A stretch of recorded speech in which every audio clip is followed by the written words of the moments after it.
თბილისის საქალაქო სასამართლოში სამოქალაქო აქტივისტების და მოქალაქეების პროცესზე გადაწყვეტილებები გამოცხადა მოსამართლე ცეკვალამ. გიორგი მამისაშვილი და დათუნა დანელია 500 ლარი დააჯარიმა. მოსამართლემ გადაწყვეტილება მამისაშვილის დაუსწრებლად მიიღო. მამისაშვილი ამბობს, რომ ის საპატრიარქოსთან გაჩერებაზე იმყოფებოდა და სახლში მიდიოდა, რამდენიმე დღეში კი მას სასამართლოსგან უწყება მიუვიდა. მარიამ ელიბაშვილი ჩაგვერთვება პირდაპირ ეთერში და გვეტყვის რა ხდება, რა პროცესები მიმდინარეობს და რა გადაწყვეტილებები გახდა კიდევ ცნობილი სასამართლოში. გისმენ მარიამ. კეთი დავიწყოთ უახლესი ინფორმაციით, სულ რამდენიმე წუთია, რაც პროკურატურამ სასამართლოს ალი ყოილისაშვილთან და კიდევ რამდენიმე აქციაზე დაკავებული პირთათვის აღკვეთი ღონისძიების სახით პატიმრობის შეცვლასთან დაკავშირებით უკვე მიმართა.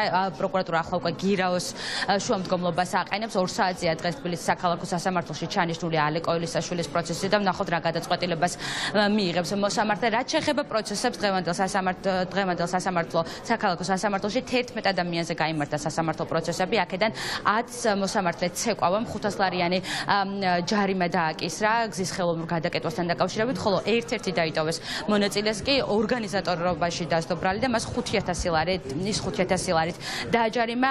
აქედან ნინო კვიტაიშვილია დაჯარიმებული 500 ლარით, კონსტანტინე გაბუნია არის ისევ 500 ლარით, როგორც გითხარით, და ასევე გიორგი მამისაშვილი და დათუნა დანელია 500 ლარით. ჩვენ ვესაუბრეთ გიორგი მამისაშვილს, რომელმაც სასამართლო პროცესს ვერ მოუსწრო და მოსამართლე მას არ დაელოდა და მის დაუსწრებლად გამოიტანა ეს განაჩენი, როგორც ის ჩვენთან საუბარში ამბობს და აცხადებს, მის უბრალოდ იმყოფებოდა საპატრიარქოსთან და ელოდებოდა სამარშრუტო ტაქსს, რა დროსაც ის როცა მიდიოდა სახლში, ასე რომ ვთქვათ, რამდენიმე დღეში უკვე ჩაბარდა ფოსტის მეშვეობით სასამართლოს გადაწყვეტილება, რომ ის უნდა გამოცხადებულიყო სასამართლო პროცესზე. ის აქციასთან კავშირში არ ყოფილა, როგორც ის ჩვენთან საუბარში ამბობს, მოიტანეს მტკიცებულებები სასამართლო პროცესზე ისეთი, რომელიც არ ადასტურებდა რეალურად მის იდენტიფიცირებას, ანუ არ გაირჩეოდა კონკრეტულ ვიდეოზე ეს ადამიანი იყო თუ არა რეალურად გიორგი მამისაშვილი.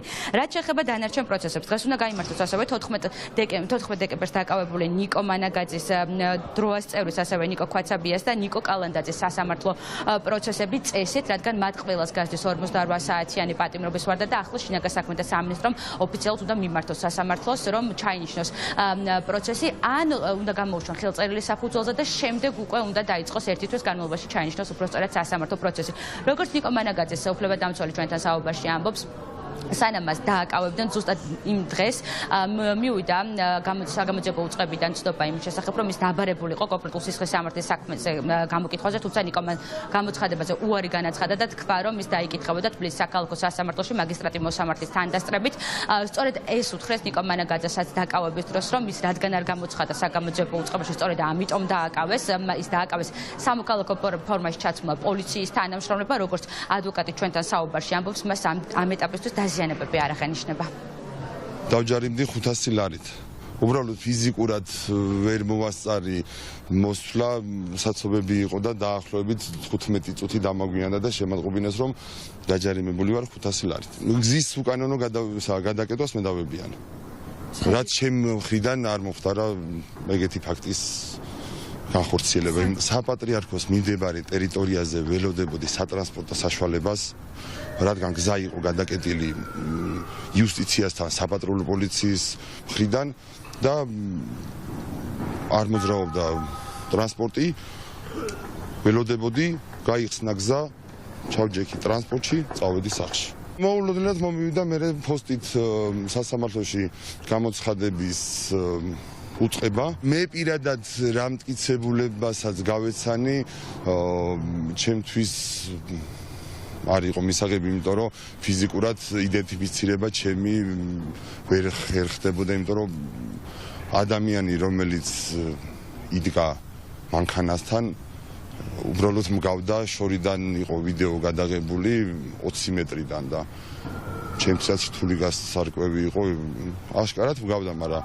მაინც არ იყო ეგ სამართალდაღო, იმიტომ რომ მანქანასთან დგომა და ეს ის ეპიზოდი არ იყო, მე როდესაც ვფიქრობ, რომ უწყებაში იყო, იმიტომ რომ მე სატრანსპორტო საშუალებას დიდი ხანი ველოდებოდი და ხან ერთ ადგილას ვიყავ, ხან მეორე ადგილას და მე მეგონა, რომ უშუალოდ როდესაც საპატრიარქოს ძალიან ახლომახლოს ვიყავი, მაშინ მოხდა, თქვათ, რომელიღაცა საპატრულო პოლიციის მხრიდან სურათით იდენტიფიცირება. ნიკო მანაგაძის და მისი მეგობრის მათ შორის რეალური დაკავების მიზეზი არის ის, რომ ნიკო მანაგაძემ უარი განაცხადა თბილისის სამმართველოს შენობაში, სისხლის სამართლის ფარგლებში დაწყებული აბსურდული გამოძიების ფარგლებში გამოკითხვაზე და მოითხოვა სასამართლოში მაგისტრატი მოსამართლის მონაწილეობით და ადვოკატის დასწრებით გამოკითხვა, რისი სრული უფლებაც აქვთ და თქვენ კარგად იცით, რომ გამოძიების ეტაპზე გამოკითხვაში მონაწილეობა არის ნებაყოფლობითი და რეალურად ნიკო დაისაჯა იმისთვის, რომ ამ უფლების გამოყენების რეალიზაცია სურდა და ნიკო ისჯება უკვე სისტემის მხრიდან დიდი ხანია იმისთვის, რომ ის იყენებს შეკრებისა და გამოხატვის უფლებებს და მის მკვეთრ პოზიციებს, მის შეურიგებელ დამოკიდებულებას რუსული რეჟიმის მიმართ ყოველთვის ძალიან ცხადად აფიქსირებს. ეს არის რეალური მიზეზი, რის გამოც იხარჯება ძალიან დიდი ადმინისტრაციული რესურსი. არ გაიაროთ მე როგორც გითხარით, მოსამართლეს ზუსტად შეკვავამ გამოიტანა უკვე 11 ადამიანზე განაჩენი და მათ 500 ლარით და ხოლო ერთ დაიტოვეს წევრს 5000 ლარიანი ჯარიმა დააკისრა, რაც შეეხება დღევანდელ სასამართლო პროცესებს.